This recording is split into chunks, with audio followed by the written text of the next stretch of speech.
Well, we've analyzed us all being sheep, so now we're going to look at a completely different way of thinking about this, a different theory, and it is called audience power theory. So it, this theory says, well, hey, maybe we're not sheep after all. Okay. And the founder of this theory is John Fiske, and he's from a background in cultural studies and communication, not in sociology. And as we talked in the beginning, all these theories have interrelate. All these disciplines have interrelated theories and phenomenon that they study in society. So he emphatically rejects a lot of the ideas of Theodor Adorno um, and the Frankfurt School, and says that you know he argues that popular culture is actually made by the people and not produced by what Adorno called the culture industry, which we just studied. And what he does is he does that to justify his theory by shifting the from the motives of the culture industry to the ways that people actually use the media produced by the industry. Okay, how people actually use it. So, in other words, you can't just examine the motives of whatever media you're studying or considering, but you also have to examine how people make sense of what they're seeing and the messages that they're being sent. So that's the audience power theory. It puts the power of deciding the popularity of any given media content in the hands of people making informed decisions about what they like and don't like. So here's my caveat with that and my questioning of this theory. How many people are actually making informed decisions? I I just don't see that happening on a broad scale. Yes, there are individuals who do that, and more power to you if you do it. But for example, the one aspect of the media, unfortunately, is referred to as an aspect of the media is the news. Well, there's legitimate news and there's crazy news. And most people, how could you be informed if most of my students do not know that there are schools of journalism in universities, that you have to learn how to be a journalist, that there's a discipline involved with it, that there's a code of ethics in journalism, that journalism is not opinion. Opinion is editorial. In a newspaper, there's the news, and then there's a page called the editorial page where the letters to the editor are, where the editor writes an editorial, which is his opinion, his or her opinion about something. Well, you can't be informed about the media, the news media, if you don't know those things, right? So that's where my questioning of this particular theory comes in. It's not that there aren't people who are informed and questioning and understanding what's valid and what isn't valid, et cetera. I'm not sure that there are enough of them to really save the situation. But at any rate, so the once again, the audience, it puts the power of deciding, the audience power theory, and what's real and what isn't, and what's valid and what isn't, and what's good and what's bad, is by making informed decisions about what they like and don't like. So, in other words, we're not sheep, but rather we're capable of decoding and interpreting media. I couldn't agree that more. With that more. We are all capable of doing that. It's just that we have to do it and know how to do it. So from this theory, we're all capable of decoding and interpreting media to our own needs and lives, and then making a decision. That means being informed on whether to participate in it. However, Fiske, like Adorno, acknowledges that power plays a role in examining the media because there are certain power relations that affect media content, as we've seen. So, the audience power theory says that the quote, meaning of any media product is always escaping from what the preferred or intended meaning is of its creators. That they create a meaning, the advertisers, for example, and present it to us in all the like mind-boggling loud music, gorgeous people, dancing crazy ways they do, but we still are free to interpret that. So their preferred meaning often gets changed or escapes, uh, depending on who's watching it and the audience and how they interpret it. Uh, so, because advertisers, writers, directors, and audiences who all cooperate to make a television commercial, as I just said, have one preferred meaning. So, for example, this is a great, interesting example. In 2011, Dr. Pepper launched Dr. Pepper 10, which was a 10-calorie diet drink in which the ad campaign announcing the drink said, literally, quote, not for women, that it was not for women. In one commercial, they depicted a laser gun wielding a commando who says, quote, you can keep romantic comedies and lady drinks, we're good. Okay, so what the advertisers were trying to do was to overcome men's attitudes about drinks, about diet drinks, and to say, that they're not for women. That's the way the advertising had been presented with diet drinks. Well, gosh, if you're doing that, you're losing a whole market of potential male purchasers of diet drinks. So this Dr. Pepper 10 was trying to change that and make a diet drink and make it appeal to men.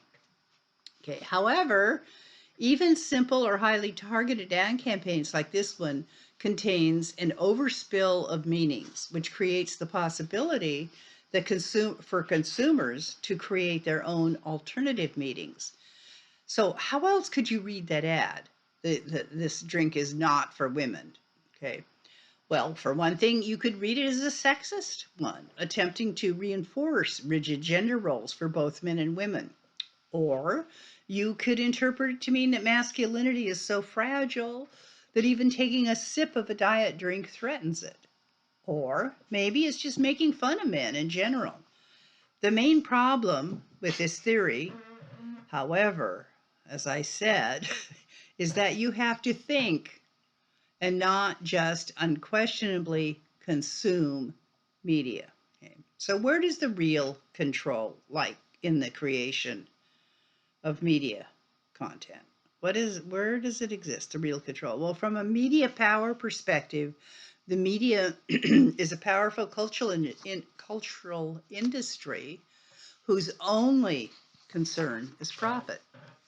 The content is mass produced to keep us distracted from the real problems we and the world face. And therefore, we would expect that media content would present and support the gender status quo. But if we then think about the audience power theory, we can create our own gender meanings. In other words, the power is not with big media corporations, it's also with us as critical media consumers. But there's the problem again, you have to be a critical media consumer. One way to see these dynamics operate is to look at the way gender is depicted in the media. So first we're going to look at messages in the media about gender in general. Is it assumed as a given? Is it immutable? Can it change? That's what immutable means. Is it a barrier not to be crossed? Does it reinforce sexual dimorphism, that only the biology of male and female counts? So a way to investigate this, to think about it, to explore it, is to look at how the media depicts transgender people. And as I'm sure you all know, in 2015, Bruce Jenner made major headlines when he transitioned to a woman and became Caitlyn Jenner. and had a reality series, which was called I Am Kate, that ran 2 seasons. Okay. Uh, so that's was one of the first major areas that people studied about this issue was her and that show. Transgender people, so they may be more visible in the media today, but what about television specifically?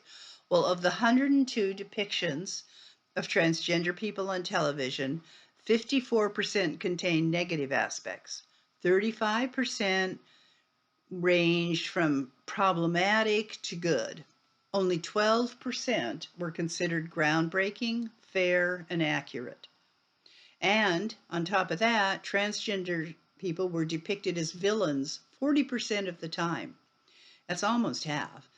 At least 20% were depicted as sex offenders, or as sex workers, killers, and villains at the same percentage.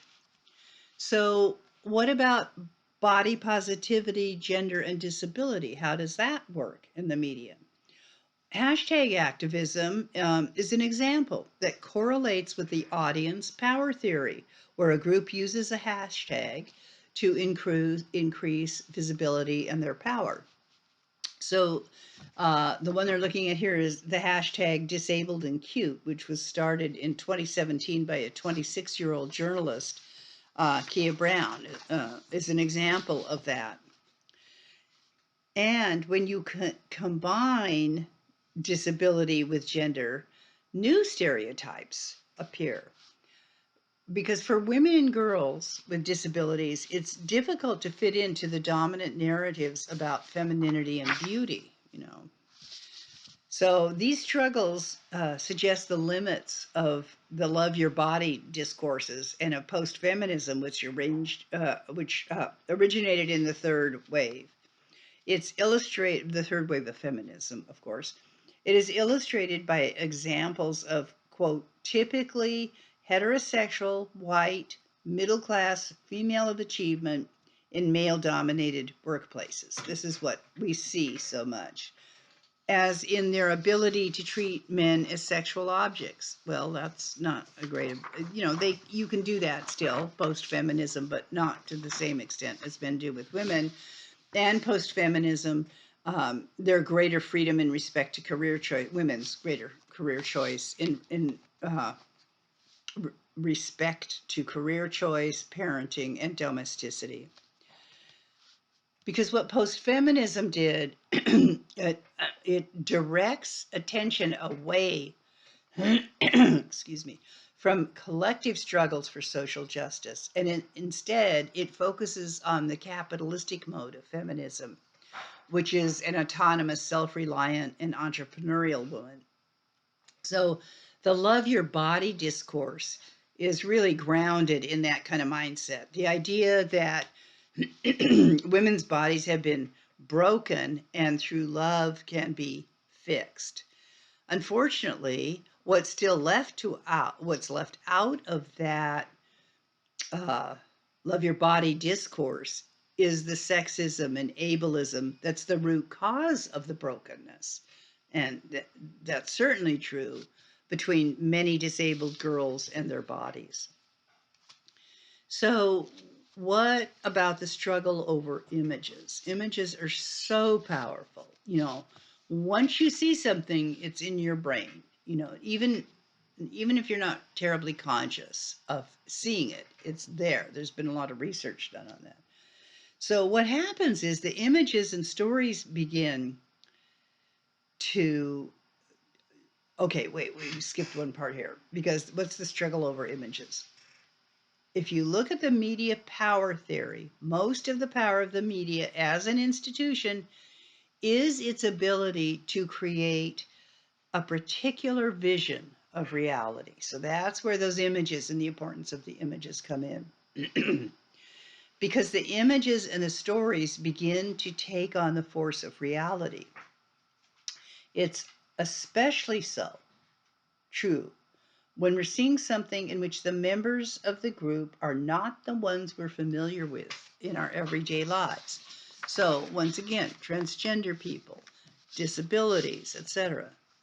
So here's another one. For example, if you've never actually met an Arab man, the only information you have comes from images you see in movies and other media. And if you live in the United States, that's most likely to not be very flattering, is it? And you'd likely conclude that Arab men are dangerous terrorists.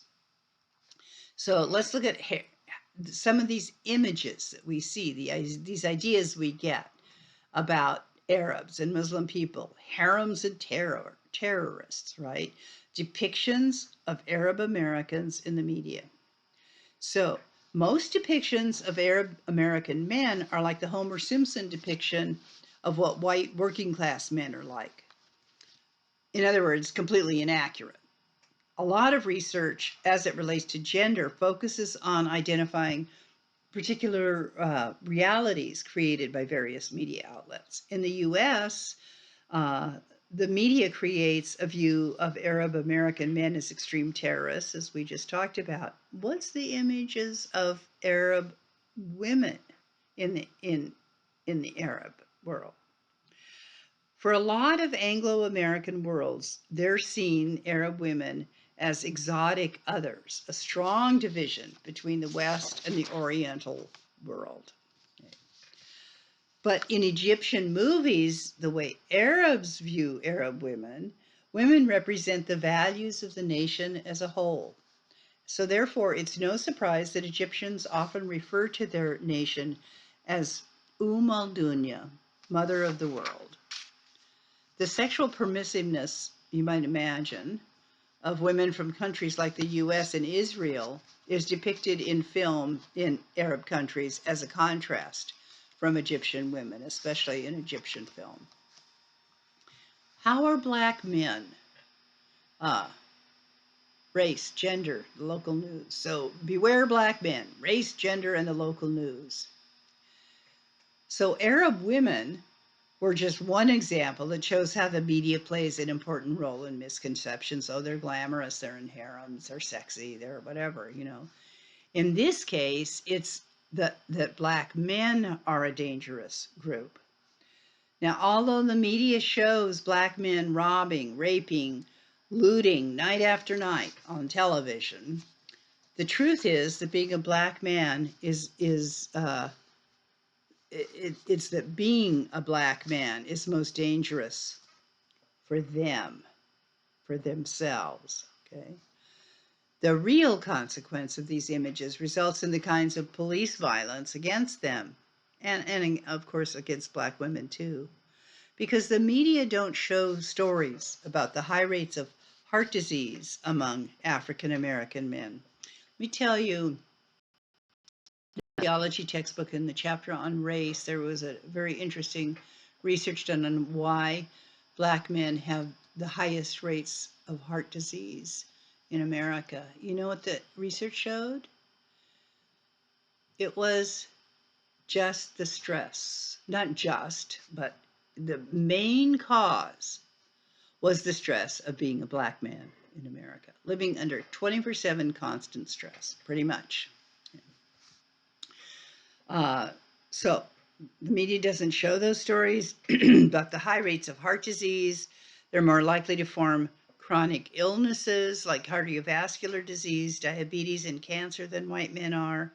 You probably won't hear in the media that the suicide rates among African American youth have risen faster of those than any other racial or ethnic group, with suicide rates of Black men between the ages of 19 between the ages of 10 and 19 increasing by 60%, or that the life expectancy for Black men in the US is shorter than that of white men, both at birth and at age 65. They are rather portrayed as dangerous, in contrast to Asian men, who are often depicted as passive and feminine and not a threat to male authority, which is a key point. Now we're going to look at the white working class men that we talked about previously, which you rarely see in commercials or media either, except for television shows where they're buffoons, okay? So Homer and Ralph, white working class men on TV. Since social class in America forms a very important area of difference among us, there's a long history of television portraying white working class men as buffoons. Okay.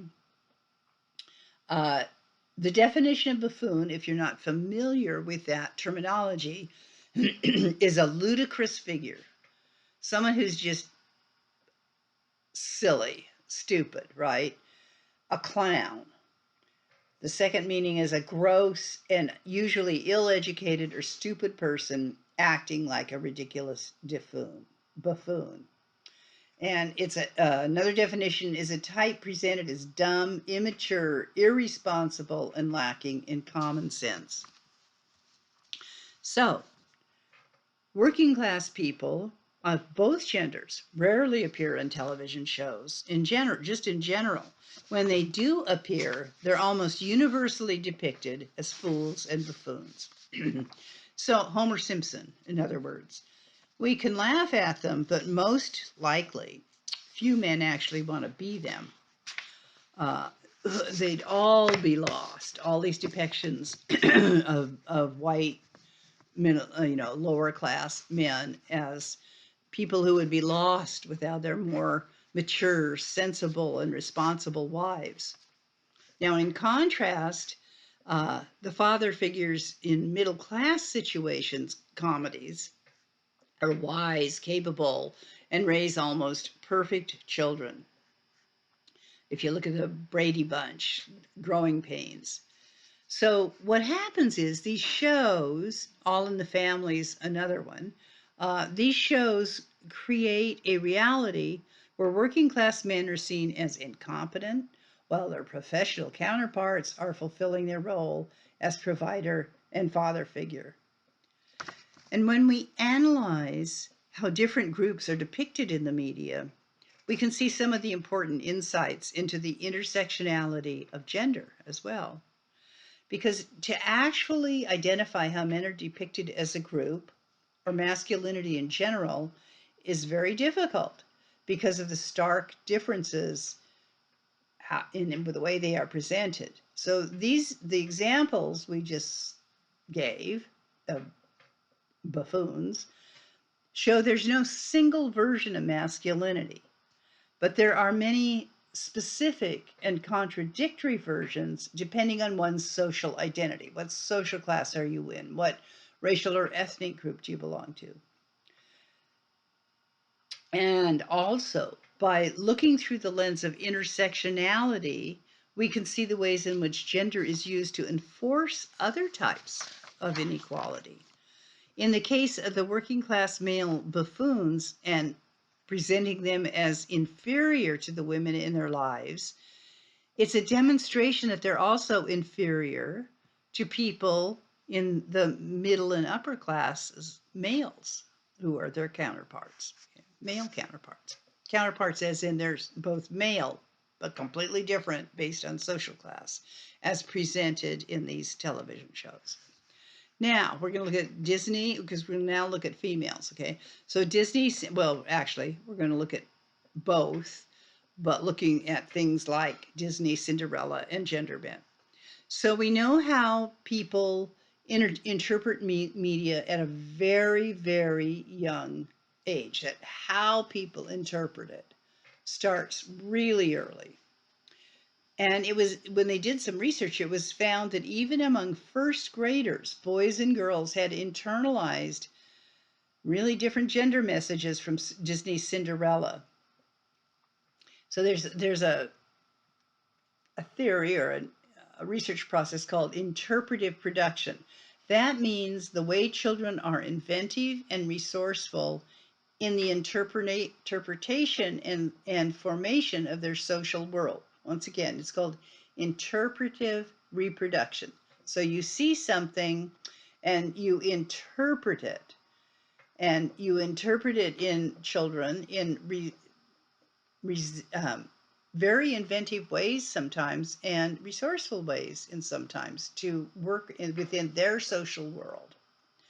This perspective emphasizes the way that children adopt, use, and they transform cultural symbols in their peer groups. That's their social world, right? Their peer groups. So, what this research found out about first graders in Cinderella is that both boys and girls use Cinderella as a way to do gender. Do you remember that theory, doing gender, from early on chapters? Okay. So, girls gain status by showing their knowledge of the story in the Disney version without deviating from it in any way. How clearly they knew that story, okay? Word for word in many cases. Retelling the story was a way to reinforce their role as girls and to prove their knowledge of the feminine world, as depicted in Disney's Cinderella. They often blurred the lines between fantasy and reality, between their own lived experiences, because they labeled the story as about them. Now, boys' reactions were completely different, and they showed, as you might imagine, uh, distancing and disdain for Cinderella, because Cinderella was clearly a quote girl's book, and if they listened to it being read, they'd make ooh, ugh, awful noises about it. But another interesting thing is they knew the story as well as the girls, but when asked questions about it, they would try to get the conversations off track. For example, when asked, now remember these are first graders, when asked, what was the prince like? They said things like dumb, stupid, and a dummy. One boy named Mark paid attention to the story, and another boy said in a derogatory tone, Mark likes Cinderella. So most of the boys had, by first grade, had clearly internalized that interest in Cinderella was not appropriately masculine, and they actually patrolled the other boys who did take an interest, as in, Mark. So for both boys and girls, Cinderella served as a tool for reinforcing gender norms and demonstrating their own knowledge of masculinity and femininity. Now, it's true, of course, that in recent times Disney has made some attempts to create more female heroines. And it began with Ariel and the Little Mermaid, and then Pocahontas and Mulan. However, although those characters didn't wait for the prince to save them, they were also pretty silent. Ariel sacrifices her voice to the man she loves. In The Little Mermaid and the 5 Disney films after it, women speak much less than the men. Only 32% of the time in The Little Mermaid, 24% in Pocahontas, and 23% in Mulan, and get this, in Aladdin, only 10%. But, going along with this theory, some people who grew up with these films are not uncritical consumers. And this is where gender bent comes in. On social media, gender bent characters are increasingly popular, and those are characters whose artwork or animation changes the gender of the Disney characters, interestingly. Now we're going to look at masculinity and video games, the 3 R's. And this is a very controversial subject, I know. It'll be interesting for you to learn about it and see what the research is if you don't already know. So there are fears, as I'm sure you know, that the widespread use of violence in video games and what kind and if that relationship has on real behavior. Does the violence in video games have consequences in terms of the real behavior of the boys and young men who play them, and they are predominantly all boys and young men. Well, as we know, the use of violence in entertainment isn't anything new. We had the Roman gladiators, medieval public hangings, and I throw in there bullfights because I can't think of anything more disgusting than violent. Okay. So the questions about the relationship between violent video games and behavior are very distinctly gendered because, as I just mentioned, and I'm sure you know this, the audience is distinctly gendered as well. So the audience for the most violence-prone games is, of course, predominantly young men. Now, the audience for all types of video games is becoming increasingly equal in regard to gender. In one study, it was found that in 2019, women made up 54% of computer and video games, which was up from 38% in 2006. But of course, they were mostly games like Candy Crush, Saga, Words with Friends, The Kardashians, etc. However, men dominated the real world of video game consoles like Xbox and PlayStation, where the players are 75% male. And the players of sports and adventure games like Madden and NFL or Duke Nukem are 95%. So in Guyland, I hope you will look up some of the Guyland or Michael Kimmel videos on YouTube. They're just amazing. His book was called Guyland, and then a movie was made called Guyland about it. Michael Kimmel points out that many of these games are violent, misogynistic. Misogynistic means women-hating, heterosexist, and hostile towards racial groups and other ethnicities. For example, Grand Theft Auto is an extreme example of misogyny in video games. But of this type, they all present hypermasculine characters and ultra-feminine female characters. So Kimmel argued that for many of the young white male college students he interviewed, playing video games did not actually contribute to real-life violence. Now, as I said, there's a lot of research on this and very differing opinions, but he found they did not actually contribute to an increase in real-life violence. What they did do, however, was reinforce what he names the 3 R's of the messages they received from the games. So the first R is relaxation. It's an escape from the, quote, weight of adult demands and the rules of socially correct and appropriate social behavior. The second R, interestingly, is for revenge. Revenge against those who have usurped what you thought was yours. Remember, these are young white males. Because, whether correct or not, many white male college students feel that they are victims of a world that places the needs and interests of women and people of color above their own. So playing a video games, revenge is accomplished through the fantasy world of video games. As one 24-year-old male said, quote, "I can just relax, be myself, and not worry about offending anyone. I can offend everyone." Okay. The final R, this is interesting too, is restoration. That is gaining a sense of control that the games give players, restoring that sense of control, the ability to decide what another person does, even if they're not real. The video games allow them to feel that they're restored to a state of power and privilege that they feel no longer exists in the real world.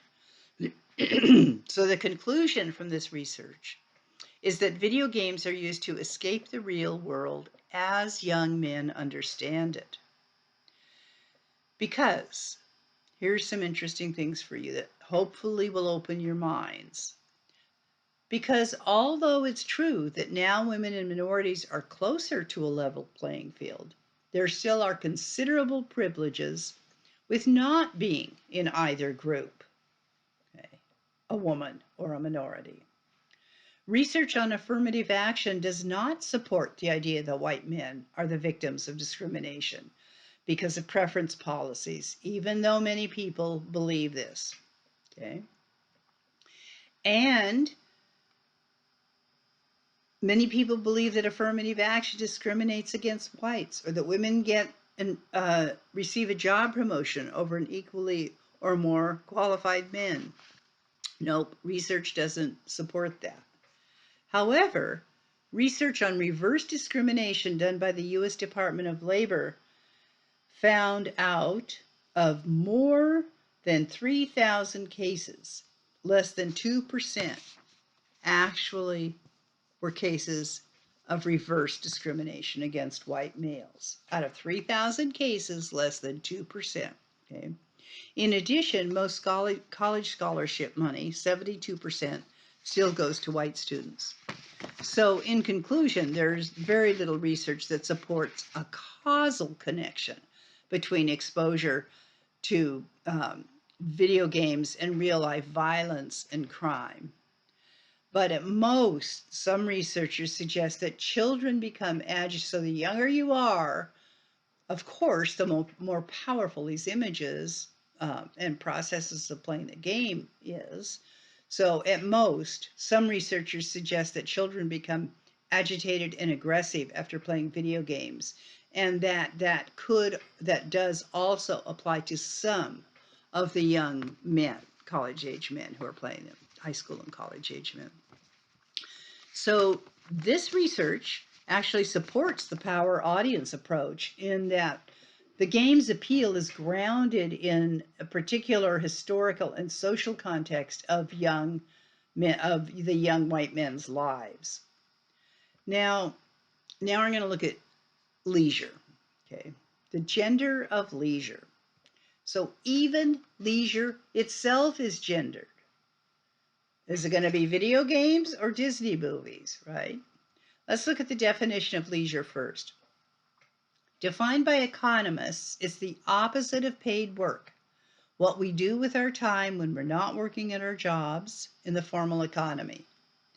So most non-economists, most of us, just think of leisure time as free time, right? Completely at our disposal to spend as we choose.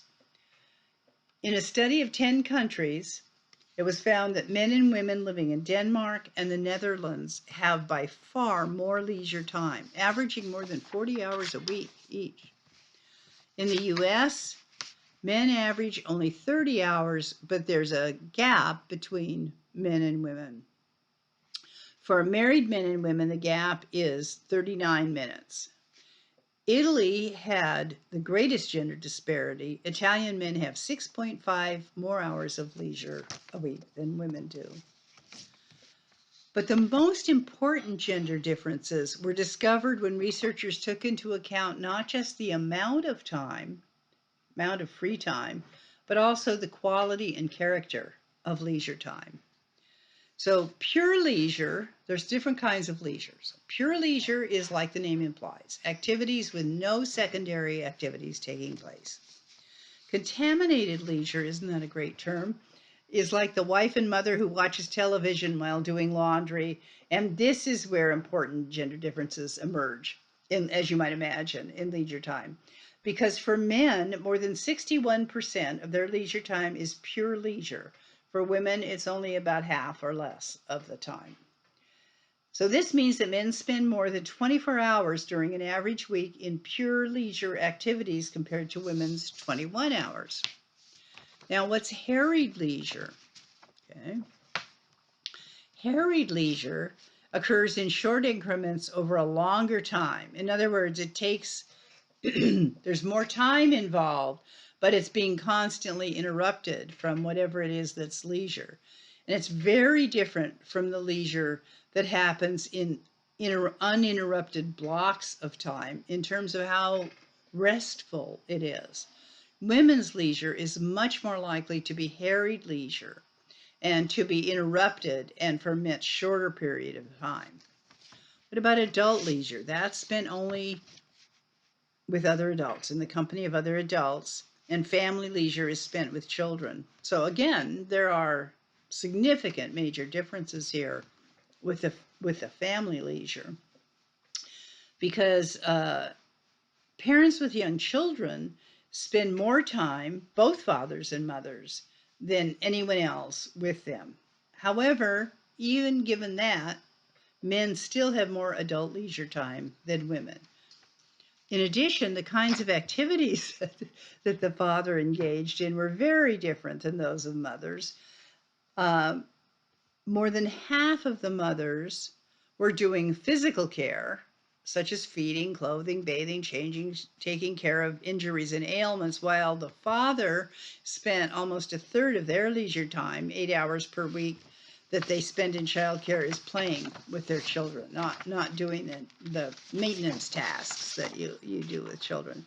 So the research on leisure, which is I mean, the reason it's here and at the end of the chapter is that it's kind of a form of entertainment. It's time we spend with something we like to do with ourselves, right? So, no, well, not necessarily with ourselves. You can have leisure with other people, but it's not work, in other words, and neither's um, participating in media of any kind. So, this research on leisure shows important differences in the quality of leisure time available to men and women. So, as we've seen by studying this chapter, media institutions are very, very powerful, huge influences in societies all around the world. The internet, music, television, and film are all very important ways in which we actually experience the world. And they have the potential to both teach us what is right and normal, that's media power, and who, of us is responsible and different, that's audience power, where we can actually have the power to analyze and choose and make decisions. But since gender is built into their structure as organizations, it affects the gender messages of the media products and how we watch and consume them. And I hope that after taking a deep dive into this subject, you're going to be more educated about consuming media and pay more attention to what all the messages they're presenting to you, not just gender messages, but all of them. And just remember that idea that the only reason they're being presented to you at all is to sell you something.